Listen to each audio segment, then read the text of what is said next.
ಇವತ್ತಿನ ಸುದ್ದಿಗೋಷ್ಠಿಗೆ ಆಗಮಿಸಿದಂತಹ ನಮ್ಮ ಕೆಪಿಸಿಸಿ ಪ್ರಧಾನ ಕಾರ್ಯದರ್ಶಿಗಳಂಥ ರಕ್ಷಿತ್ ಅವರಿಗೆ ಈ ಸುದ್ದಿಗೋಷ್ಠಿಗೆ ಸ್ವಾಗತವನ್ನು ಕೋರ್ತಿದ್ದೇನೆ. ಹಾಗೂ ಪತ್ರಿಕಾ ಮಾಧ್ಯಮದವರು ಹಾಗೂ ದೃಶ್ಯ ಮಾಧ್ಯಮದವರಿಗೂ ಸ್ವಾಗತವನ್ನು ಕೋರುತ್ತಾ, ನಮ್ಮ ನಗರ ಬ್ಲಾಕ್ ಕಾಂಗ್ರೆಸ್ನ ಅಧ್ಯಕ್ಷರಾದಂಥ ಸತೀಶ್ ಕಾಶ್ಮಟ್ನವರಿಗೂ ಸ್ವಾಗತವನ್ನು ಕೋರ್ತಿದ್ದೇನೆ. ಹಾಗೂ ನಗರದ ಅಧ್ಯಕ್ಷರಾಗಿರ್ತಕ್ಕಂಥ ಜಗದೀಶ್ ಅವರಿಗೂ ಸ್ವಾಗತವನ್ನು ಕೋರುತ್ತಾ, ಹಾಗೂ KDP ಸದಸ್ಯರಾದಂಥ ಸಂತೋಷ್ ಕುಮಾರ್ ಅವರಿಗೂ ಸ್ವಾಗತವನ್ನು ಕೋರ್ತಿದ್ದೇನೆ. ಹಾಗೂ SC ಘಟಕದ ಅಧ್ಯಕ್ಷರಾದಂಥ ನೇಮಿರಾಜ್ ಅವರಿಗೂ ಸ್ವಾಗತವನ್ನು ಕೊಡ್ತಿದ್ದೇನೆ. ಹಾಗೂ ನಮ್ಮ ಗ್ಯಾರಂಟಿ ಸಮಿತಿ ಅಧ್ಯಕ್ಷರು ಅವರಿಗೂ ಪದ್ಮನಾಭ ಶಾಲೆಯರಿದ್ದಾರೆ, ಅವರಿಗೂ ಸ್ವಾಗತವನ್ನು ಕೋರ್ತಿದ್ದೇನೆ. ಹಾಗೂ ನಮ್ಮ ಹಳ್ಳಿಮನೆ ಪ್ರವೀಣರಿದ್ದಾರೆ, ಅವರಿಗೂ ಸ್ವಾಗತವನ್ನು ಕೋರ್ತಾ, ಹಾಗೂ ನಮ್ಮ ನಗರ ಬ್ಲಾಕ್ ಕಾಂಗ್ರೆಸ್ಸಿನ ಪ್ರಧಾನ ಕಾರ್ಯದರ್ಶಿಗಳಾಗಿರ್ತಕ್ಕಂಥ ಶಾಪಿ ಅವರಿದ್ದಾರೆ, ಅವರಿಗೂ ಸ್ವಾಗತವನ್ನು ಕೋರ್ತಾ, ಪಕ್ಷದ ಎಲ್ಲರಿಗೂ ಸ್ವಾಗತವನ್ನು ಕೋರ್ತಾ, ಎಲ್ಲ ದೃಶ್ಯ ಮಾಧ್ಯಮ ಹಾಗೂ ಪತ್ರಿಕಾ ಮಾಧ್ಯಮದವರಿಗೂ ಸ್ವಾಗತವನ್ನು ಕೋರ್ತಾ, ಮುಂದಕ್ಕೆ ಈ ಸುದ್ದಿಗೋಷ್ಠಿಯನ್ನು ರಕ್ಷೀಶ್ವರಂ ಅವರು ನಡೆಸಿಕೊಡಲಿಕ್ಕಿದ್ದಾರೆ. ನಮಸ್ಕಾರ. ಎಲ್ರಿಗೂ ನಮಸ್ಕಾರ. ಎಲ್ಲ ಪತ್ರಿಕಾ ಮಾಧ್ಯಮ ಮತ್ತು ದೃಶ್ಯ ಮಾಧ್ಯಮದ ಎಲ್ಲ ಬಂಧುಗಳಿಗೂ ನನ್ನ ನಮಸ್ಕಾರಗಳನ್ನು ಹೇಳ್ತಾ, ಈ ಪತ್ರಿಕಾಗೋಷ್ಠಿಯಲ್ಲಿ ಭಾಗವಹಿಸಿರುವಂಥ ಎಲ್ಲ ನಾಯಕರುಗಳು ನನ್ನ ನಮಸ್ಕಾರಗಳನ್ನು ಹೇಳ್ತಾ, ಭಾಳ ಒಂದು ಸಿಹಿ ಸುದ್ದಿ, ಭಾಳ ಒಂದು ಒಳ್ಳೆ ಸುದ್ದಿ ಇರುವಂಥ ಒಂದು ಪತ್ರಿಕಾಗೋಷ್ಠಿ. ಬೆಳ್ತಂಗಡಿಯ ಬಹುದಿನದ ಒಂದು ಬೇಡಿಕೆ, ವಿಶೇಷವಾಗಿ ಬೆಳ್ತಂಗಡಿಯ ವಕೀಲರ ಬಹುದಿನದ ಬೇಡಿಕೆ, ಅಲ್ಲಿಗೆ ಬರುವಂಥ ಕಕ್ಷಿದಾರರ ಬೇಡಿಕೆ, ಬೆಳ್ತಂಗಡಿಗೆ ಒಂದು ನೂತನವಾದ ನ್ಯಾಯಾಲಯದ ಕಟ್ಟಡದ ಭೂಮಿ ಪೂಜೆ ಇದೇ ಬರುವ ಭಾನುವಾರ 14ನೇ ತಾರೀಕು ನೆರವೇರಲಿಕ್ಕಿದೆ. ಆ ಸಂಬಂಧವಾಗಿ ಈ ಪತ್ರಿಕಾಗೋಷ್ಠಿಯನ್ನು ಕರೆದಿದ್ದೇವೆ. ಯಾಕಂತೇಳಿದ್ರೆ, ಒಂದು ತಾಲೂಕಿನಲ್ಲಿ 3-4 ಪ್ರಮುಖ ಕಟ್ಟಡಗಳಿರುತ್ತೆ. ಅದರಲ್ಲಿ ತಾಲೂಕಿನ ಕಚೇರಿ ಒಂದು, ನ್ಯಾಯಾಲಯದ ಕಚೇರಿ ಒಂದು, ಆಸ್ಪತ್ರೆ, ಈ ರೀತಿ ಪ್ರಮುಖ ಕಚೇರಿಯ ಒಂದು ದೊಡ್ಡ ಭೂಮಿ ಪೂಜೆಯನ್ನು, ಒಂದು ಐತಿಹಾಸಿಕವಾದ ಭೂಮಿ ಪೂಜೆಯನ್ನು ಮಾಡಲಿಕ್ಕಿದ್ದೇವೆ. ವಿಶೇಷತೆ ಏನು ಅಂತೇಳಿದ್ರೆ, ಈ ಒಂದು ನ್ಯಾಯಾಲಯದ ಕಟ್ಟಡ ಬರಬೇಕಂತೇಳಿದ್ರೆ ಅದಕ್ಕೆ ಪತ್ರಕರ್ತರೇ ಕಾರಣ ಅಂತ ಹೇಳಲಿಕ್ಕೆ ನನಗೆ ಅತ್ಯಂತ ಸಂತೋಷ ಆಗ್ತಾ ಇದೆ. ನ್ಯಾಯಾಲಯದ ಕಟ್ಟಡ ಸೋರ್ತಾ ಇತ್ತು, ನ್ಯಾಯಾಲಯದ ಕಾರ್ಯಕಲಾಪಗಳು ಅದು ನ್ಯಾಯಾಧೀಶರು ಛತ್ರಿ ಹಿಡಿದು ನ್ಯಾಯಾಲಯದ ಕಲಾಪಗಳನ್ನು ನೆರವೇರಿಸುವಂಥ ಒಂದು ಪ್ರಮೇಯ ಇತ್ತು. ಆಗ ಬೆಳ್ತಂಗಡಿಯ ಸ್ಥಳೀಯ ಪತ್ರಕರ್ತರು ಅದಕ್ಕೆ ಒಂದು ಕನ್ನಡಿ ಇಡುವ ರೀತಿಯಲ್ಲಿ ಅದನ್ನು ಎತ್ತಿ ಹಿಡಿದು ಇಡೀ ರಾಜ್ಯದ ಗಮನ ಸೆಳೆಯುವಂಥ ಒಂದು ವರದಿಯನ್ನು ಮಾಡ್ತಾರೆ. ಈ ವರದಿ ಭಾಳ ಪ್ರಮುಖವಾದ ಕೆಲಸವನ್ನು ಮಾಡುತ್ತೆ. ಆ ಎಲ್ಲ ಪತ್ರಕರ್ತ ಮಿತ್ರರಿಗೆ, ಮಾಧ್ಯಮದವರಿಗೆ ನಾನೊಂದು ಅಭಿನಂದನೆಯನ್ನು ಹೇಳಲಿಕ್ಕೆ ಇಷ್ಟಪಡ್ತೇನೆ. ನೀವು ಮಾಡಿರುವಂಥ ವರದಿಯನ್ನು ನಾವು ಮಾನ್ಯ ಸಚಿವರಿಗೆ ತೋರಿಸಿ ಅವರ ಗಮನವನ್ನು ಸೆಳೆಯುವಂಥ ಕೆಲಸ ಮಾಡಿ, ಇವತ್ತು ಈ ಭೂಮಿ ಪೂಜೆಗೆ ನೀವು ಕೂಡ ಒಂದು ಭಾಗಿಯಾಗಿದ್ದೀರಿ, ನೀವು ಕೂಡ ಅದರ ಒಂದು ಅಳಿಲು ಸೇವೆಯನ್ನು ಮಾಡಿದ್ದೀರಿ ಅಂತ ಹೇಳಲಿಕ್ಕೆ ಅತ್ಯಂತ ಸಂತೋಷ ಆಗ್ತಾ ಇದೆ. ತಾಲೂಕಿನಲ್ಲಿ ಪ್ರಮುಖವಾಗಿ ತಾಲೂಕು ಕಚೇರಿ, ಆ ತಾಲೂಕು ಕಚೇರಿ ಹಿಂದಿನ ಸಿದ್ದರಾಮಯ್ಯ ಸರ್ಕಾರ ಇರುವಾಗ ನಮ್ಮ ನೆಚ್ಚಿನ ನಾಯಕರಾದಂಥ ವಸಂತ್ ಬಂಗೇರವರ ಅವಧಿಯಲ್ಲಿ ಅದು ಘೋಷಣೆಯಾಗಿ ಅದನ್ನು ಉದ್ಘಾಟನೆ ಕೂಡ ಆ ಸಂದರ್ಭದಲ್ಲಾಯಿತು. ಇವತ್ತು ನ್ಯಾಯಾಲಯದ ಕಟ್ಟಡ ಕೂಡ ಸಿದ್ದರಾಮಯ್ಯನವರ ಹಳೆ ಸರ್ಕಾರ, ಸಿದ್ದರಾಮಯ್ಯನವರು ಮುಖ್ಯಮಂತ್ರಿ ಆಗಿದ್ದಾಗ ಅದನ್ನು ಘೋಷಣೆ ಮಾಡಿ ಇವತ್ತು ಅದ್ರ ಪೂಜೆ ಆಗ್ತಾ ಇದೆ. ನಮ್ಮ ಕಾಂಗ್ರೆಸ್ ಪಕ್ಷದ ಸರ್ಕಾರ ಇದೆ ಅನ್ನೋದು ನಮಗೆಲ್ಲರಿಗೂ ಹೆಮ್ಮೆ ವಿಚಾರ. ನಮ್ಮೆಲ್ಲರ ಅಳಿಲು ಸೇವೆ ಅದರಲ್ಲಿದೆ ಅನ್ನೋದು ಕೂಡ ನಮಗೆ ಒಂದು ಹೆಮ್ಮೆ ತರುವಂಥ ವಿಚಾರ, ಒಂದು ಆತ್ಮತೃಪ್ತಿ ನಮಗೆ ಖಂಡಿತವಾಗಲೂ ಇದೆ. ಈ ರೀತಿ ಪ್ರಮುಖ ಕಟ್ಟಡಗಳಲ್ಲಿ ಅಭಿವೃದ್ಧಿಯನ್ನು ಮುಂದಿಟ್ಟುಕೊಂಡು ನಾವು ಈ ಒಂದು ಕೆಲಸಕ್ಕೆ ಕೈ ಹಾಕಿದ್ದೇವೆ. ವಿಶೇಷವಾಗಿ ಮಾನ್ಯ ವಸಂತ್ ಬಂಗೇರವರ ಅವಧಿಯಲ್ಲಿ ವಕೀಲರ ಭವನ ಕೂಡ ಅವರು ಅದಕ್ಕೆ 2,10,00,000 ರೂಪಾಯಿಯನ್ನು ತಂದು ಇವತ್ತು ಏನು ಸುಸಜ್ಜಿತವಾದ ವಕೀಲರ ಭವನ ಇದೆ, ಅದು ಕೂಡ ಸಿದ್ದರಾಮಯ್ಯನವರ ಅವಧಿ, ವಸಂತ್ ಬಂಗೇರವರು ಶಾಸಕರಾಗಿದ್ದಾಗ ಮಾಡಿದ್ದಾರೆ ಅನ್ನೋದು ಎಲ್ಲರಿಗೂ ಒಂದು ಹೆಮ್ಮೆಯ ವಿಚಾರ. ನಾನೊಬ್ಬ ವಕೀಲನಾಗಿ ನನ್ನ ವೃತ್ತಿ ಬಾಂಧವರಿಗೆ ಅವರ ಬೇಡಿಕೆಯನ್ನು ಈಡೇರಿಸುವ ನಿಟ್ಟಿನಲ್ಲಿ ನಾನು ಕೂಡ ಕೆಲಸ ಮಾಡಿದ್ದೇನೆ ಅನ್ನುವ ಒಂದು ನನಗೂ ಕೂಡ ಒಂದು ಆತ್ಮತೃಪ್ತಿ ಇದೆ. ನಾನು ಚುನಾವಣೆ ಸಂದರ್ಭದಲ್ಲಿ ಅಲ್ಲಿಗೆ ಹೋದಾಗ ಒಂದು ಬೇಡಿಕೆಯನ್ನು ಇಟ್ಟಿದ್ದರು. ಇಲ್ಲಿ ನಮ್ಮ ಕಟ್ಟಡ ಹಳೆದಾಗಿದೆ, ಇಲ್ಲಿಗೆ ಹೊಸ ಕಟ್ಟಡ ಬೇಕು ಅನ್ನೋ ಬೇಡಿಕೆಯನ್ನು ಇಟ್ಟಿದ್ದಾರೆ. ಇವತ್ತು ಅದು ಸಾಕ್ಷಿ ಆಗ್ತಾ ಇದೆ. ನನಗೆ ಸಂತೋಷ ಅಂತ ಹೇಳಿದ್ರೆ, ನುಡಿದಂತೆ ನಡೆದಿದ್ದೇವೆ ಅಂತ ಭಾಳ ಹೆಮ್ಮೆಯಿಂದ ಹೇಳಲಿಕ್ಕೆ ಭಾಳ ಆತ್ಮತೃಪ್ತಿ ನನಗೂ ಕೂಡ ಇದೆ ಅಂತ ಹೇಳಲಿಕ್ಕೆ ಇಷ್ಟಪಡ್ತಾ ಇದ್ದೇನೆ. ಬೆಳ್ತಂಗಡಿಯ ಕೋರ್ಟ್ ಕಟ್ಟಡ ಅದು ಒಂದು ಐತಿಹಾಸಿಕ ಕಟ್ಟಡ. 1968ರಲ್ಲಿ ಆ ಕಟ್ಟಡ ಉದ್ಘಾಟನೆಗೊಂಡು ಕಾರ್ಯಕಲಾಪಗಳನ್ನು ಪ್ರಾರಂಭ ಮಾಡಿತು. ದೇಶದ ಮತ್ತು ರಾಜ್ಯದ ಗಮನ ಸೆಳೆಯುವಂಥ ನ್ಯಾಯಾಲಯದ ಪ್ರಕರಣಗಳು ಈ ಕೋರ್ಟ್ನ ಅಂಗಳದಲ್ಲಿ ನಡೆದಿದೆ. ದೇಶದ ಮಾಧ್ಯಮದವರು, ರಾಜ್ಯದ ಮಾಧ್ಯಮದವರು ಹಲವಾರು ಕೇಸ್ಗಳನ್ನು, ಇಲ್ಲಿ ನಡೆದಿರುವಂಥ ಕೇಸ್ಗಳನ್ನು ವರದಿ ಮಾಡಿದ್ದಾರೆ. ಬೇರೆ ಬೇರೆ ವ್ಯಕ್ತಿಗಳು ಈ ಕೋರ್ಟ್ಗೆ ಬಂದು ಸಾಕ್ಷಿ ಹೇಳೋದನ್ನು ನಾವು ನೋಡಿದ್ದೇವೆ. ಸುದೀರ್ಘವಾಗಿ 58 ವರ್ಷಗಳ ಕಾಲ ಈ ಕಟ್ಟಡ ಬೆಳ್ತಂಗಡಿಯ ಜನತೆಯ ಸೇವೆಯನ್ನು ಮಾಡಿದೆ. ಸರಿಸುಮಾರು 6 ದಶಕಗಳ ಕಾಲ ಈ ಕಟ್ಟಡ ಬೆಳ್ತಂಗಡಿಯ ಜನರ ಸೇವೆಯನ್ನು ಮಾಡಿದೆ. ಒಂದು ಗಟ್ಟಿಯಾದ ಕಲ್ಲಿನ ಕಟ್ಟಡ ಇತ್ತು. ಯಾಕೋ ಈ ನಮ್ಮ ಕರಾವಳಿಯ ಮಳೆ, ಇಲ್ಲಿಯ ವಾತಾವರಣಕ್ಕೆ ಸೋರಿಕೆ ಪ್ರಾರಂಭವಾಗಿ ಬಹಳಷ್ಟು ತೊಂದರೆಗಳಾಗ್ತಾ ಇತ್ತು.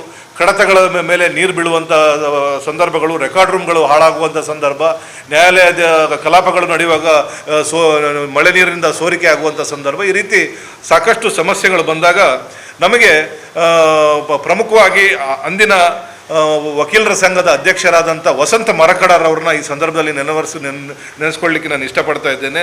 ನವೀನ್ ಬಿಕೆ ಮತ್ತು ವಸಂತ ಮರಕಡರವರು ಈ ಬೇಡಿಕೆಯನ್ನು ಇಟ್ಟು ಸುದೀರ್ಘವಾಗಿ ಇದರ ಹಿಂದೆ ಕಡತಗಳನ್ನು ಮಂಡಿಸುವ ನಿಟ್ಟಿನಲ್ಲಿ ಅವರು ಕೆಲಸವನ್ನು ಮಾಡಿದ್ರು. ನಂತರ ಬಂದಂಥ ಸಮಿತಿ ಅಲೋಷಿಯಸ್ ಲೋಬೋರ್ ಅವರ ನೇತೃತ್ವದಲ್ಲಿ ಮನೋಹರ್ ವಕೀಲರು, ನಮ್ಮ ಸಂತೋಷ್ ವಕೀಲರು, ಪ್ರಶಾಂತ್ ವಕೀಲರು, ಶ್ರೀನಿವಾಸ್ ಗೌಡ್ರು, ಶಿವಕುಮಾರ್ SM ರವರು ಎಲ್ಲ ವಕೀಲ ಮಿತ್ರರು ಕೂಡ ಒಂದು ಒಗ್ಗಟ್ಟಿನಿಂದ ಒಂದು ವಕೀಲರ ಸಂಘದ ಪರವಾಗಿ ಅವರು ನಿಂತು ಇದಕ್ಕೆ ನಿರಂತರವಾಗಿ ಕೆಲಸವನ್ನು ಮಾಡಿದ್ರು. ಬೇಕಾದಂಥ ಎಲ್ಲ ಅಧಿಕಾರಿಗಳನ್ನು ಭೇಟಿ ಮಾಡಿದ್ವಿ. ವಿಶೇಷವಾಗಿ ಸತೀಶ್ ಜಾರಕಿಹೊಳಿ ಅವರು ಭಾಳ ಮುಖ್ಯವಾದ ಪಾತ್ರವನ್ನು ವಹಿಸಿದ್ರು. ಅವರು ಪುತ್ತೂರಿನ ಕಟ್ಟಡದ ಉದ್ಘಾಟನೆ ಮತ್ತು ಪರಿಶೀಲನೆಗೆ ಬಂದಾಗ ನಾವು ಅವರಿಗೆ ಹೋಗಿ ಪತ್ರಕರ್ತರು ಮಾಡಿರುವಂಥ ವರದಿಯ ಪ್ರತಿಯನ್ನು ತೋರಿಸಿ ಇಲ್ಲೊಂದು ಕಟ್ಟಡ ಬೇಕು ಅನ್ನುವ ಬೇಡಿಕೆಯನ್ನಿಟ್ಟಾಗ ಅವರು ಇದಕ್ಕೆ ಬೇಕಾದ ವ್ಯವಸ್ಥೆಗಳನ್ನು ಮಾಡಿದ್ರು. ನಂತರ ಮಾನ್ಯ HK ಪಾಟೀಲ್ರವರು, ಮಾಜಿ ಕಾನೂನು ಸಚಿವರು, ಅವರು ಕೂಡ ಇಲ್ಲಿಗೊಂದು ಕಟ್ಟಡ ಬೇಕು. ಇವತ್ತು ನಾವು ನೋಡಿದ್ರೆ ಸುತ್ತಮುತ್ತ ಎಲ್ಲ ತಾಲೂಕಿನಲ್ಲೂ ಕೂಡ ನೂತನ ಕಟ್ಟಡಗಳಿದೆ. ಪುತ್ತೂರಿನಲ್ಲಿ ಸುಸಜ್ಜಿತವಾದ ಕಟ್ಟಡ ಇತ್ತೀಚೆಗೆ ಅಷ್ಟೇ ಉದ್ಘಾಟನೆ ಆಯಿತು. ಮುಲ್ಕಿ ಮೂಡುಬಿದ್ರೆ ಇರ್ಬೋದು, ಬಂಟ್ವಾಳ ಇರ್ಬೋದು, ಎಲ್ಲ ಉಳ್ಳಾಲ ಇರ್ಬೋದು, ಎಲ್ಲ ಕಡೆ ಎಲ್ಲ ತಾಲೂಕಿನಲ್ಲೂ ಕೂಡ ಉತ್ತಮವಾದ ಕಟ್ಟಡ ಇದೆ. ಮಂಗಳೂರಿನಲ್ಲೂ ಕೂಡ ಸುಸಜ್ಜಿತವಾದ ವ್ಯವಸ್ಥೆ ಇದೆ. ಬೆಳ್ತಂಗಡಿ ಮಾತ್ರ ಈ ರೀತಿ ಕಟ್ಟಡ, ನ್ಯಾಯಾಲಯದ ಕಟ್ಟಡ ಆಯಿತು. ಇದನ್ನು ಮನಗಂಡಂಥ ಮಾನ್ಯ ಸರ್ಕಾರ ಇದನ್ನು 9 ಕೋಟಿ ರೂಪಾಯಿಯನ್ನು ಇದಕ್ಕೆ ಮಂಜೂರು ಮಾಡೋದ್ರಲ್ಲಿ ಯಶಸ್ವಿಯಾಗಿದೆ. ಇದು ಒಂಥರ ಕಷ್ಟವಾದ ಕೆಲಸ. ಯಾಕಂತ ಹೇಳಿದ್ರೆ ಇಲ್ಲಿ ಒಂದು ಇಲಾಖೆ ಅಲ್ಲ, PWD ಇಲಾಖೆ, ನ್ಯಾಯಾಲಯದ ವ್ಯವಸ್ಥೆ, ಅಡ್ವೊಕೇಟ್ ಜನರಲ್ಲು, ಜುಡಿಷಿಯರಿ ಮತ್ತು ಎಲ್ಲ ಸಚಿವರುಗಳನ್ನು ನಾವು ಭೇಟಿ ಮಾಡಬೇಕಾಗಿರುವಂಥ ಸಂದರ್ಭ. ಮತ್ತು ಜಿಲ್ಲಾಡಳಿತ ಮಾನ್ಯ ದಿನೇಶ್ ಗುಂಡೂರಾವ್ ಉಸ್ತುವಾರಿ ಸಚಿವರಾಗಿದ್ದಾಗ ಅವರು ಕೂಡ ಹೆಚ್ಚಿನ ಮುತುವರ್ಜಿಯನ್ನು ವಹಿಸಿದ್ರು.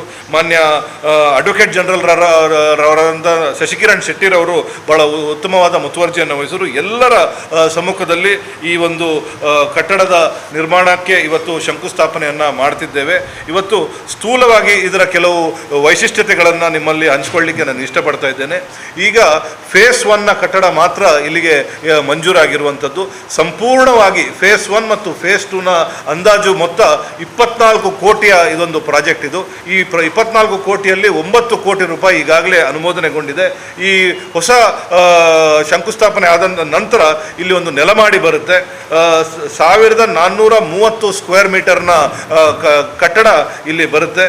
ನೆಲಮಾಡಿ ಜೊತೆ ಬೋರ್ವೆಲ್ನ ವ್ಯವಸ್ಥೆ, RO ಪ್ಲಾಂಟ್ನ ವ್ಯವಸ್ಥೆ, septic tank, water supply, electrical work, ಫರ್ನಿಚರ್ಗಳು, ಇದು ಮೊದಲನೇ ಹಂತದ ಕಾಮಗಾರಿಯಲ್ಲಿ ಇದೆಲ್ಲವನ್ನು ಒಳಗೊಂಡಿರುತ್ತೆ. ಅದರ ಜೊತೆಗೆ ಆಧುನಿಕ ವ್ಯವಸ್ಥೆಗಳನ್ನು ಕೂಡ ಈ ಕಟ್ಟಡ ಹೊಂದಿರುತ್ತೆ. ಮಳೆ ನೀರಿನ ಕೊಯ್ಲಾಗಿರ್ಬೋದು, ಅಥವಾ ಸೋಲಾರ್ನ ವ್ಯವಸ್ಥೆಗಳಾಗಿರ್ಬೋದು, ಅಥವಾ ಡಿಜಿಟಲ್ ಕೋರ್ಟ್ಸ್ ಇವತ್ತೇನು ನಡೀತಾ ಇದೆ ಅದಕ್ಕೆ ಬೇಕಾಗಿರುವಂಥ ಎಲ್ಲ ವ್ಯವಸ್ಥೆಗಳು ಇದರಲ್ಲಿ. ವಿಶೇಷವಾಗಿ ಕೋರ್ಟ್ ಹಾಲ್ಗಳು, ನೆಲಮಾಡಿಯಲ್ಲಿ ಕೋರ್ಟ್ ಹಾಲ್ನ ವ್ಯವಸ್ಥೆ. ಮುಖ್ಯ ನ್ಯಾಯಾಧೀಶರಿಗೆ ಒಂದು ದೊಡ್ಡ ಕೋರ್ಟ್ ಹಾಲ್ ಆದರೆ ಬೇರೆ ನ್ಯಾಯಾಧೀಶರಿಗೆ ಮಿನಿ ಕೋರ್ಟ್ ಹಾಲ್ಗಳು, ಸಣ್ಣ ಕಲಾಪಗಳು ನಡೀಲಿಕ್ಕೆ ಮಿನಿ ಕೋರ್ಟ್ ಹಾಲ್ನ ವ್ಯವಸ್ಥೆ. ನ್ಯಾಯಾಧೀಶರ ಕೊಠಡಿ, ಅವರ ಪರ್ಸನಲ್ ಚೇಂಬರ್ಗಳು, ಅವರಿಗೆ ಬೇಕಾಗಿರುವಂಥ ಎಲ್ಲ ವ್ಯವಸ್ಥೆ. AGP ಆಫೀಸ್, ಇವತ್ತು ನೀವು ನೋಡಿರ್ಬೋದು ನ್ಯಾಯಾಲಯದ ಸಂಕೀರ್ಣದ ಹೊರಗಿದೆ ನಮ್ಮ AGP ಆಫೀಸು. AGP ಅವ್ರಿಗೂ ಕೂಡ ಒಂದು ವಿಶೇಷವಾದ ಕೊಠಡಿ, ಕಂಪ್ಯೂಟರ್ ಸೆಕ್ಷನ್ನು, ಟೈಪಿಂಗ್ ಸೆಕ್ಷನ್ನು, ನೋಟ್ರಿಗಳು ಕೂತ್ಕೊಳ್ಳುವಂಥ ವ್ಯವಸ್ಥೆ, ಟೈಪಿಂಗ್ ಪೂಲು, ಕಕ್ಷಿದಾರರು ಬಂದು ಕಾಯಲಿಕ್ಕೆ ಅವರಿಗೆ ಒಂದು ಲಾಬಿ, ವಿಶೇಷ ಚೇತನ ವಿಕಲಚೇತನರು ಬಂದರೆ ಅಂಥ ಕಕ್ಷಿದಾರರಿಗೆ ಒಂದು lobby, ladies toilet, gents toilet ಮತ್ತು ತೃತೀಯ ಲಿಂಗಿಯರ ಟಾಯ್ಲೆಟ್ ಕೂಡ ವ್ಯವಸ್ಥೆಯಲ್ಲಿ ಮಾಡಲಾಗ್ತದೆ. ವಿಶೇಷವಾದ ಸುಸಜ್ಜಿತವಾದ ರೆಕಾರ್ಡ್ ರೂಮ್ಗಳು, ನಮ್ಮ ಅಮೀನ್ಗಳ room, lockup room, guard room, ಈ ಜೆರಾಕ್ಸ್ ಮಾಡಲಿಕ್ಕೆ ವ್ಯವಸ್ಥೆ, ಈ ಎಲ್ಲ ವ್ಯವಸ್ಥೆಗಳನ್ನು ಫೇಸ್ 1ನಲ್ಲಿ ಮಾಡ್ತಾರೆ. ಫೇಸ್ 2ಅಲ್ಲೂ ಕೂಡ ಮುಂದಿನ ದಿನಗಳಲ್ಲಿ ಮೇಲ್ಗಡೆ ಎರಡು ನ್ಯಾಯಾಲಯದ ಕೊಠಡಿಗಳು, ಜಡ್ಜ್ಗಳ ಚೇಂಬರು, ಮೀಡಿಯೇಷನ್ಗೆ ಭಾಳಷ್ಟು ನೀವು ನೋಡಿರ್ಬೋದು, ಮೀಡಿಯೇಷನ್ ನಡೆಯುತ್ತೆ. ಎಲ್ಲೋ ಬೇರೆ ರೂಮಲ್ಲಿ ಮೀಡಿಯೇಷನ್ ಮಾಡ್ತಾರೆ, ಮೀಡಿಯೇಷನ್ಗೆ ಒಂದು ಸಪ್ರೇಟ್ ಆದಂಥ ಒಂದು ಹಾಲು. ಈ ಎಲ್ಲ ವ್ಯವಸ್ಥೆಗಳು ಮುಂದಿನ ದಿನಗಳಲ್ಲೂ ಕೂಡ ಬರಲಿಕ್ಕಿದೆ. ಇದಕ್ಕೆ ಸಾಕಷ್ಟು ಜನರ ಕೊಡುಗೆ ಇದೆ. ವಿಶೇಷವಾಗಿ ವಕೀಲರ ಸಂಘದವರು ಅವರ ಉದ್ಘಾಟನೆಗೆ ಅಡ್ವೊಕೇಟ್ ಜನರಲ್ ಅವ್ರನ್ನ ಕರೆಸಿ ಬೆಳ್ತಂಗಡಿಗೆ ಮತ್ತೆ ಅವರಿಗೆ ಎಲ್ಲ ಮನದಟ್ಟು ಮಾಡಿ ಅವರು ಕೂಡ ಒತ್ತಡ ಹಾಕುವಂಥ ಕೆಲಸವನ್ನು ಮಾಡಿದ್ದಾರೆ. ನ್ಯಾಯಾಲಯದ ಎಲ್ಲ ನ್ಯಾಯಾಧೀಶರುಗಳು ಭಾನುವಾರದ ದಿನ ಬರಲಿಕ್ಕಿದ್ದಾರೆ. ಅದರ ಜೊತೆಗೆ ಜಿಲ್ಲೆಯಿಂದ ಮಂತ್ರಿಯಾಗಿ ಆಯ್ಕೆಯಾಗಿರುವಂಥ ಮಾನ್ಯ UT ಖಾದರ್ ಅವರು, ಮಾಜಿ ಸ್ಪೀಕರ್ ಅವರು ಕೂಡ ಆ ಕಾರ್ಯಕ್ರಮಕ್ಕೆ ಬರ್ತಾರೆ. ಮಾನ್ಯ ಐವನ್ ಡಿಸೋಜ ಅವರು ಭಾಳ ಪ್ರಮುಖವಾದ ಪಾತ್ರವನ್ನು ವಹಿಸಿದ್ರು. ಅವರ ಪ್ರಭಾವದಿಂದ ಒಂದಷ್ಟು ಇಲಾಖೆಗಳಿಗೆ ನಮ್ಮ ಜೊತೆ ಅವರು ಕೂಡ ಭಾಗವಹಿಸಿ ಇವತ್ತು ಎಲ್ಲರ ಪ್ರಯತ್ನದಿಂದ ಈ ಒಂದು ಐತಿಹಾಸಿಕ ಕಟ್ಟಡಕ್ಕೆ ಶಂಕುಸ್ಥಾಪನೆ ನೆರವೇರಲಿಕ್ಕಿದೆ. ತಾವು ಹೆಚ್ಚಿನ ಇದಕ್ಕೆ ಪ್ರಚಾರವನ್ನು ಕೊಟ್ಟು ಜನರಿಗೆ ಇದನ್ನು ತಿಳಿಸುವ ರೀತಿಯಲ್ಲಿ ನೀವು ಪ್ರಚಾರವನ್ನು ಕೊಡಬೇಕಾಗಿ ತಮ್ಮಲ್ಲಿ ಕೇಳ್ತಾ ನನ್ನ ವಿಚಾರಗಳನ್ನು ಮಂಡಿಸಿದ್ದಕ್ಕೆ ಎಲ್ಲರಿಗೂ ಧನ್ಯವಾದ ಹೇಳ್ತೇನೆ. ನಮಸ್ಕಾರ.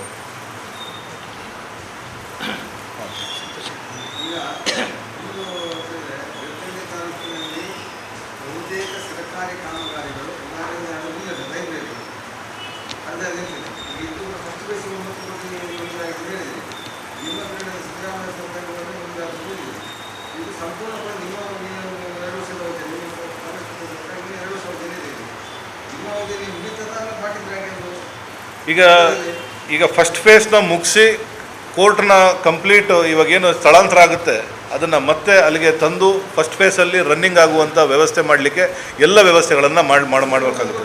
9 ಕೋಟಿ ರೂಪಾಯಲ್ಲಿ ಫಸ್ಟ್ ಫೇಸ್ ಆಗುತ್ತೆ. ಅಲ್ಲಿಗೆ ಬೇಕಾಗಿರುವಂಥ ನ್ಯಾಯಾಲಯದ ಕೊಠಡಿಗಳು, ಮಿನಿ ಕೋರ್ಟ್ ಹಾಲು, ದೊಡ್ಡ ಕೋರ್ಟ್ ಹಾಲು ಎಲ್ಲ ಆಗಿ ಅದು ರನ್ನಿಂಗ್ ಆಗಿಬಿಡುತ್ತೆ. ಅದಾದಮೇಲೆ ಸೆಕೆಂಡ್ ಫೇಸ್ಗೆ ನಾವು ಒಟ್ಟೊಟ್ಟಿಗೆ ಅದಕ್ಕೂ ಕೂಡ ಪ್ರಯತ್ನ ಬರಬೇಕು. ಯಾಕಂತ ಹೇಳಿದ್ರೆ ಈಗ ನಿನ್ನೆ ಇವ್ರ ಹತ್ರ ಅಡ್ವೊಕೇಟ್ ಅಸೋಸಿಯೇಷನ್ ಅವ್ರ ಹತ್ರ ಮಾತಾಡಿದಾಗ ಅವರು ಕೂಡ ಹೇಳಿದ್ರು, ಸರ್ ಇದು ಉದ್ಘಾಟನೆ ಆಗಿದ ತಕ್ಷಣ ನಮ್ಮ ಸೆಕೆಂಡ್ ಫೇಸ್ನ ಪ್ರಯತ್ನ ಪ್ರಾರಂಭ ಮಾಡಬೇಕು, ಅದು ಮುಗಿಯೋವರೆಗೂ ನಾವು ಕಾಯೋದು ಬೇಡ ಅಂತ ಹೇಳಿದ್ದಾರೆ. ಅವರ ಅಷ್ಟು ಇಂಟ್ರೆಸ್ಟ್ ಅವ್ರು ಕೊಟ್ಟಾಗ ನಾವು ಕೂಡ ಅದಕ್ಕೆ ಬೇಕಾಗಿರುವಂಥ ಎಲ್ಲ ಸಹಕಾರವನ್ನು ಮಾಡಲಿಕ್ಕೆ ಸಿದ್ಧರಾಗಿದ್ದೇವೆ. ಖಂಡಿತ ಫಸ್ಟ್ ಫೇಸನ್ನು ಖಂಡಿತ ಮುಗಿಯುತ್ತೆ. ಸೆಕೆಂಡ್ ಫೇಸ್ಗೆ ಪ್ರಯತ್ನ ಪ್ರಾರಂಭ ಮಾಡ್ತೀವಿ.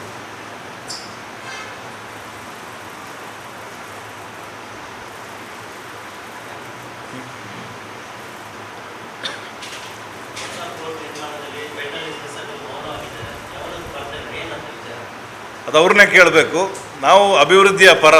ಎಲ್ಲೇ ಬೆಳ್ತಂಗಡಿಯಲ್ಲಿ ಸಮಸ್ಯೆಗಳಿದ್ದರೆ ಬ್ರಿಡ್ಜ್ಗಳ ಅವಶ್ಯಕತೆ, ಕಾಲ್ ಸಂಘಗಳ ಅವಶ್ಯಕತೆ, ತಡೆಗೋಡೆಗಳ ಅವಶ್ಯಕತೆ ಎಲ್ಲಾದರೂ ಇದ್ದರೆ ಅಧಿಕಾರದಲ್ಲಿ ಇಲ್ಲದೇ ಇದ್ದರೂ ಕೂಡ ನಮ್ಮ ಪ್ರಯತ್ನವನ್ನು ಖಂಡಿತವಾಗ್ಲೂ ಮಾಡ್ತೇವೆ. ಇವತ್ತು ಶಿಶಿಲದಲ್ಲಿ ಭಾಳ ವರ್ಷಗಳ ಬೇಡಿಕೆ, ಶಿಶಿಲಕ್ಕೆ ಒಂದು ಬ್ರಿಡ್ಜ್ ಬೇಕು ಅನ್ನೋ ಒಂದು ಬೇಡಿಕೆ ಇತ್ತು. ಶಿಶಿಲ ಒಂದು ತಾಲೂಕಿನ ಜಿಲ್ಲೆಯ ಕಟ್ಟಕಡೆಯ ಗ್ರಾಮ, ಅಲ್ಲಿಂದ ಬೇರೆ ಗ್ರಾಮಕ್ಕೆ ಕನೆಕ್ಟಿವಿಟಿ ಇಲ್ಲ.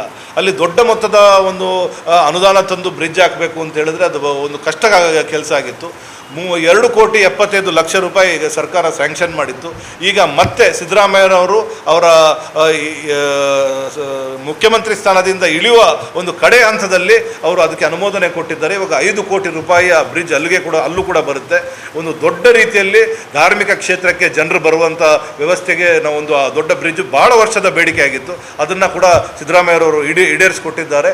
ಆ ಗ್ರಾಮಕ್ಕೆ ಒಂದು ದೊಡ್ಡ ಚೈತನ್ಯವನ್ನು ಕೊಡುವಂಥ ಒಂದು ಬ್ರಿಡ್ಜ್ ಅದಾಗಿರ್ತದೆ. ಮತ್ತು ಬೇರೆ ಬೇರೆ ಕಡೆಯಿಂದ ಬರುವಂಥ ಪ್ರವಾಸಿಗರು ಅಲ್ಲಿಂದ ಅದನ್ನು ದಾಟೋದಕ್ಕೆ ಹೆದರ್ತಾ ಇದ್ರು. ಅದಕ್ಕೂ ಕೂಡ ಒಂದು ದೊಡ್ಡ ಉತ್ತೇಜನವನ್ನು, ಪ್ರವಾಸೋದ್ಯಮಕ್ಕೂ ಕೂಡ ಒಂದು ದೊಡ್ಡ ಉತ್ತೇಜನವನ್ನು ಆ ಬ್ರಿಡ್ಜು ಕೊಡುತ್ತೆ. ಈ ರೀತಿ ಅಭಿವೃದ್ಧಿಯಲ್ಲಿ ಯಾವುದೇ ರಾಜಕೀಯ ಇಲ್ಲ, ಯಾವುದೇ ತಾರತಮ್ಯ ಇಲ್ಲ. ನಮ್ಮ ಕೈಲಾದ ಶಕ್ತಿ ಮೀರಿ ಕೆಲಸವನ್ನು ನಾವು ಖಂಡಿತವಾಗ್ಲೂ ಮಾಡೋದನ್ನು ಮುಂದುವರಿಸ್ತೇವೆ. ಜನ ನಮಗೂ ಕೂಡ ಒಂದು 86,000 ಓಟು ಕೊಟ್ಟು ಆಶೀರ್ವಾದವನ್ನು ಮಾಡಿದ್ದಾರೆ. ಅವರ ಆ ಒಂದು ಏನು ನಮ್ಮ ಮೇಲೆ ಒಂದು ಜವಾಬ್ದಾರಿಯನ್ನು ಕೊಟ್ಟಿದ್ದಾರೆ, ಅದನ್ನು ನಾವು ಪಕ್ಷಾತೀತವಾಗಿ ನಿಭಾಯಿಸೋದಕ್ಕೆ ತಯಾರಿದ್ದೇವೆ. ಉಪ್ಪಿನಂಗಡಿ ರಸ್ತೆ ಈಗ ಮಳೆ ನಿಂತ ನಂತರ ಖಂಡಿತವಾಗ್ಲೂ ಆ ಉಪ್ಪಿನಂಗಡಿ ರಸ್ತೆ ಪ್ರಾರಂಭ ಆಗುತ್ತೆ. ಅದಕ್ಕೆ ಕಾಮಗಾರಿ ಪ್ರಾರಂಭ ಆಗುತ್ತೆ. ಸತೀಶ್ ಜಾರಕಿಹೊಳಿ ಅವರು ಸ್ವತಃ ಬಂದು ಅದನ್ನು ನೋಡಿದ್ದಾರೆ. ಅದು ಕೂಡ ಪ್ರಾರಂಭ ಆಗುತ್ತೆ.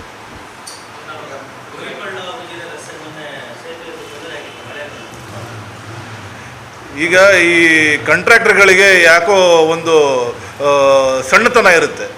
ನಾವು ಅವ್ರಿಗೆ ಸಾಕಷ್ಟು ಬಾರಿ ಅದನ್ನು ಮಾಡುವಾಗ ಹೇಳಿದ್ವಿ, ಇಲ್ಲಿ ಭಾಳ ದೊಡ್ಡ ರೀತಿಯಲ್ಲಿ ಫ್ಲಡ್ಡಿಂಗ್ ಆಗುವಂಥ ಏರಿಯಾ, ನೀರು ಜಾಸ್ತಿ ಬರುತ್ತೆ, ಇಲ್ಲಿ ಸಣ್ಣ ಮೋರಿಗಳನ್ನು ಅಳವಡಿಸ್ಬೇಡಿ, ಇಲ್ಲಿ ದೊಡ್ಡ ಮೋರಿಗಳನ್ನ ಅಳವಡಿಸ್ಬೇಕು ಅಂತ ನಿರಂತರವಾಗಿ ಹೇಳ್ತಾ ಇದ್ವಿ.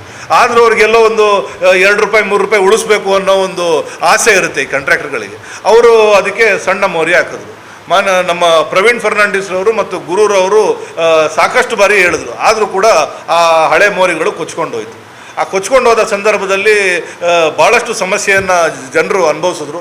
ನಿನ್ನೆ ನಾನು ಕೂಡ ಅವರಿಗೆ ಮಾತಾಡಿದೆ. ಪ್ರವೀಣ್ ಫರ್ನಾಂಡಿಸ್ರವರು ಮತ್ತು ನಮ್ಮ ಗುರುರಾಜ್ ಗುರಿಪಳ್ಳ, ನಮ್ಮ ನಡ್ವಾಲ್ ದೇವಸ್ಥಾನದ ಅಧ್ಯಕ್ಷರು, ಬೆಳಿಗ್ಗೆಯಿಂದ ನಿಂತು ಮತ್ತೆ ಆ ಪೈಪ್ ಬಂದು ಅಲ್ಲಿ ಅಳವಡಿಸಿ ಅದನ್ನು ಸಂಪೂರ್ಣವಾಗಿ ತಾತ್ಕಾಲಿಕವಾಗಿ ಅದನ್ನು ಜನರಿಗೆ ಓಡಾಡುವಂಥ ವ್ಯವಸ್ಥೆಯನ್ನು ಕೊಟ್ಟಿದ್ದಾರೆ. ಕಾಂಟ್ರಾಕ್ಟರ್ ವಾದ ಇನ್ನು 15-20 ದಿವಸದಲ್ಲಿ ನಾವು ಇನ್ನೊಂದು ಪಿಲ್ಲರ್ನು ಎರೆಕ್ಟ್ ಮಾಡಿ ನಿಮಗೆ ಬ್ರಿಡ್ಜ್ನೇ ಮಾಡಿಕೊಡ್ತೀವಿ ಅಂತ ಒಂದು ವಾದ ಮಾಡ್ತಿದ್ರು. ಆದರೆ ಇವರ ಒಂದು ಶತಪ್ರಯತ್ನದಿಂದ ಇವತ್ತು ತಾತ್ಕಾಲಿಕ ಒಂದು ಜನರು ಓಡಾಡುವುದಕ್ಕೆ ವ್ಯವಸ್ಥೆಯನ್ನು ಮಾಡಿಕೊಟ್ಟಿದ್ದಾರೆ.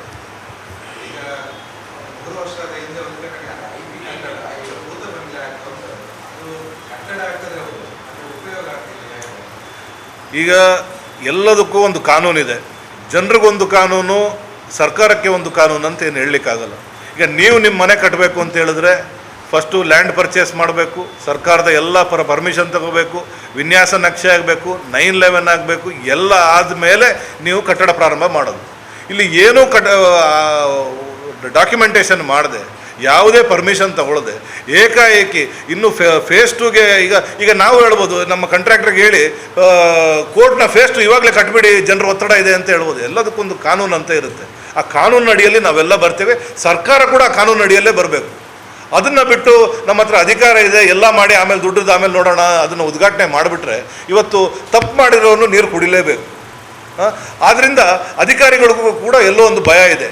ಇಲ್ಲಿ ಕಡತಗಳಲ್ಲಿ ಲೋಪ ಆಗಿದೆ, ತಾಂತ್ರಿಕವಾಗಿ ಇದರಲ್ಲಿ ಲೋಪ ಮಾಡಿದ್ದಾರೆ. ನಾವೇನಾದರೂ ಇದನ್ನು ಸರಿ ಮಾಡಲಿಕ್ಕೆ ಹೋದರೆ ನಾವು ಲೋಕಾಯುಕ್ತ ಜೈಲಿಗೆ ಹೋಗಿ ಜೈಲೂಟ ತಿನ್ನಬೇಕು ಅನ್ನೋ ಒಂದು ಭಯ ಅಧಿಕಾರಿಗಳಲ್ಲೂ ಕೂಡ ಇದೆ. ಇವತ್ತು ನಮ್ಮ ಯಾವ ಆಕ್ಷೇಪ ಕೂಡ ಇಲ್ಲ. ಅದನ್ನು ಮಾಡೋರು ಇದ್ದರೆ ಬಂದು ಅಧಿಕಾರಿಗಳು ಮಾಡಲಿ, ಆದರೆ ಅಧಿಕಾರಿಗಳಿಗೆ ಬಿಟ್ಟಿದ್ದು. ಇನ್ನು ಅವರು ಯಾವತ್ತು ಮಾಡ್ತಾರೆ ಮಾಡಲಿ. ಅದಾದ ನಂತರ ಅದಕ್ಕೆ ಎಲೆಕ್ಟ್ರಿಕಲ್ ದುಡ್ಡು ಸ್ಯಾಂಕ್ಷನ್ ಆಯಿತು, ಎಲೆಕ್ಟ್ರಿಕಲ್ ಕನೆಕ್ಷನ್ ಆಗಿದೆ, ಫರ್ನಿಚರ್ ಸ್ಯಾಂಕ್ಷನ್ ಆಗಿದೆ, ಎಲ್ಲ ಆಗಿದೆ. ಇನ್ನು ಅಧಿಕಾರಿಗಳಿಗೆ ಬಿಟ್ಟಿದ್ದಾರೆ. ನಾವು ಕೂಡ ಜನರ ದುಡ್ಡು ಪೋಲಾಗಬೇಕು ಅಂತ ನಾವು ಕೂಡ ಬಯಸೋರಲ್ಲ, ಆದರೆ ಕಾನೂನು ಇರೋದನ್ನ ಪಾಲನೆ ಆಗಬೇಕು. ಇವತ್ತು ಎಷ್ಟೋ ಕಡೆ ಮನೆ ಕಟ್ಟಲಿಕ್ಕೆ ಸಮಸ್ಯೆ ಆಗ್ತಾಯಿದೆ. ಕಾನೂನನ್ನು ಪಾಲನೆ ಮಾಡದೇ ಇರೋರಿಗೆ ನೀವು ನೋಟಿಸ್ ಕೊಡ್ತೀರಾ, ನಿಲ್ಲಿಸ್ತೀರಾ, ಪ್ರೈವೇಟ್ ಅವ್ರ ಹತ್ರ ಹೋಗ್ತೀರಾ, ಅಲ್ಲಿ ಬ್ಯಾನರ್ ಅಳವಡಿಕೆ ಮಾಡ್ತೀರಾ, ಕಟ್ಟಡ ನಿಲ್ಲಿಸಬೇಕು ಅಂತ ಹೇಳ್ತೀರಾ. ಆದರೆ ಸರ್ಕಾರಕ್ಕೆ ಒಂದು ಕಾನೂನು ಅಂತ ನಾವು ಒಪ್ಪೋದಿಲ್ಲ. ಅದರಿಂದ ಅದು ನಿಂತಿದೆ. ಅಧಿಕಾರಿಗಳು ಅದನ್ನು ಸರಿ ಮಾಡಬೇಕು.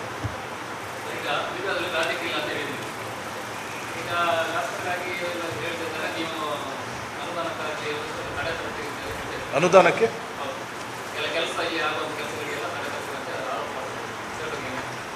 ಶಾಸಕರಿಗೆ ಕೊಟ್ಟ ಕುದುರೆಯನ್ನು ಏರ್ಲಿಕ್ಕಾಗದೇ ಇದ್ದರೆ ಅದನ್ನು ದಯಮಾಡಿ ಬಿಡಬೇಕು. ಯಾಕಂತ ಹೇಳಿದ್ರೆ ಅವರಿಗೆ ವಿಧಾನಸಭೆಯಲ್ಲಿ ಮಾತಾಡ್ಬೋದು, ಮಂತ್ರಿಗಳ ಹತ್ರ ಹೋಗಿ ಮಾತಾಡ್ಬೋದು, ಅಧಿಕಾರಿಗಳ ಹತ್ರ ಹೋಗಿ ಮಾತಾಡ್ಬೋದು, ಎಲ್ಲರ ಹತ್ರ ಮಾತಾಡುವಂಥ ಸ್ವತಂತ್ರ ಅವಕಾಶಗಳು ಅವ್ರಿಗಿದೆ.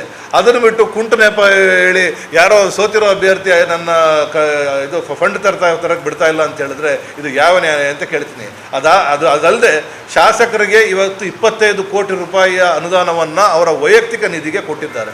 ಅದನ್ನು ಸಾಕಷ್ಟು ಕಡೆ ಆಗ್ತಾ ಇದೆ. ನೀವು ಬ್ಯಾನರ್ಗಳನ್ನು ನೋಡಿರ್ಬೋದು, ಎಲ್ಲ ಕಡೆ ಶಾಸಕರು ಅವರ ಕೆಲಸಗಳನ್ನು ಮಾಡ್ತಾ ಇದ್ದಾರೆ.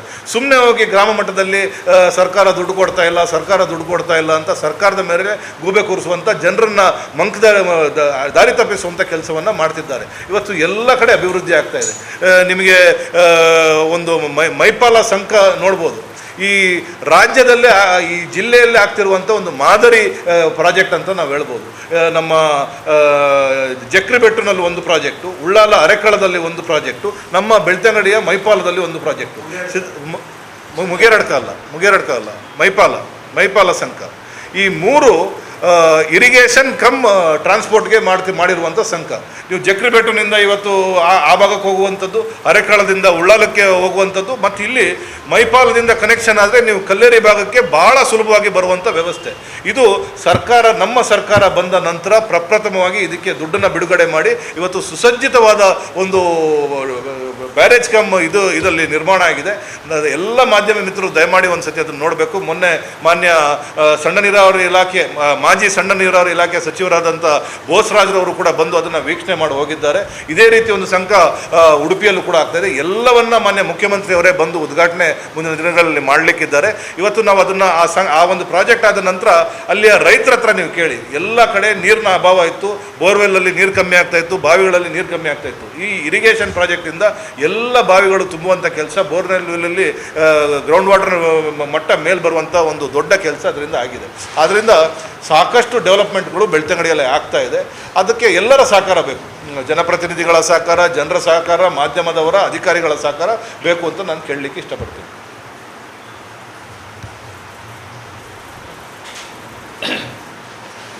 ಇನ್ನೊಂದು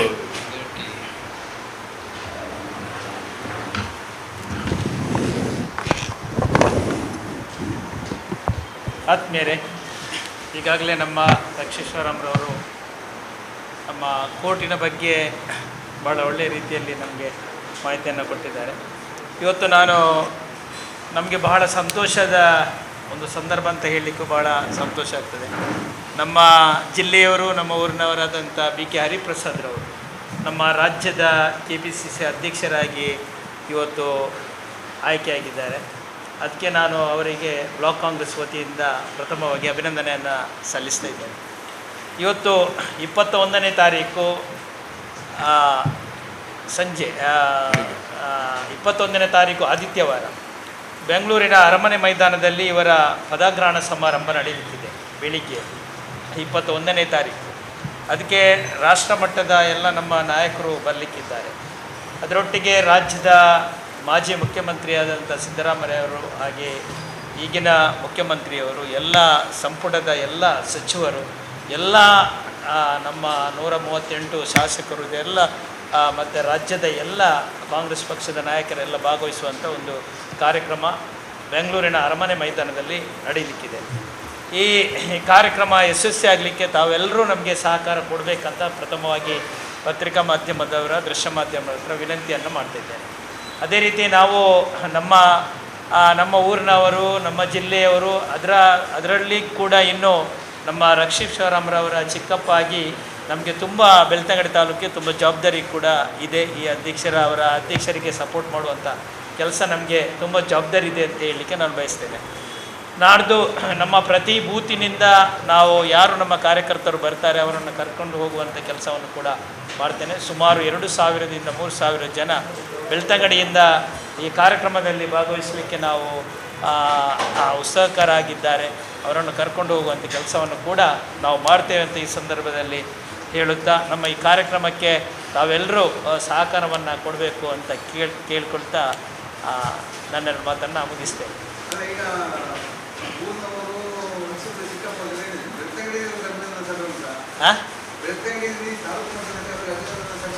ಅದು ಈಗಾಗಲೇ ರಾಜ್ಯ ಮಟ್ಟದ ಒಂದು ಕಾರ್ಯಕ್ರಮ ಅದಾದಮೇಲೆ ಅವರ ಹತ್ರ ಮಾತಾಡಿ, ಅವರು ಪ್ರತಿ ಜಿಲ್ಲೆಗೆ ಎಲ್ಲಿ ಕರೆದ್ರೂ ಕೂಡ ಬರ್ತೇನೆ ಅಂತ ಅವರ ಮಾತು ಕೊಟ್ಟಿದ್ದಾರೆ.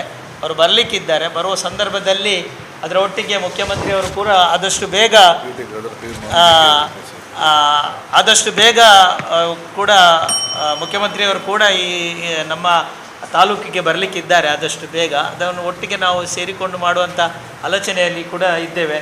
ಮತ್ತು ನಾಡ್ದು ಇದಕ್ಕೆ ಈ ಕಾರ್ಯಕ್ರಮ ಆದ ನಂತರ ಅವರು ಅಷ್ಟೇನಕ್ಕೂ ಸನ್ಮಾನ ಈಗ ಈ ಕಾರ್ಯಕ್ರಮದ ನಂತರ ನಾವು ತಾಲೂಕಲ್ಲಿ UT ಖಾದರ್ ಅವರಿಗೆ, PV ಮೋಹನ್ ರವರಿಗೆ, ಹಾಗೆ BK ಹರಿಪ್ರಸಾದ್ರವರಿಗೆ 3 ಜನಕ್ಕೆ ಕೂಡ ಒಂದು ವಿಶೇಷವಾದ ಒಂದು ಅಭಿನಂದನಾ ಕಾರ್ಯಕ್ರಮ ಮಾಡಲಿಕ್ಕೆ ಇದ್ದೇವೆ.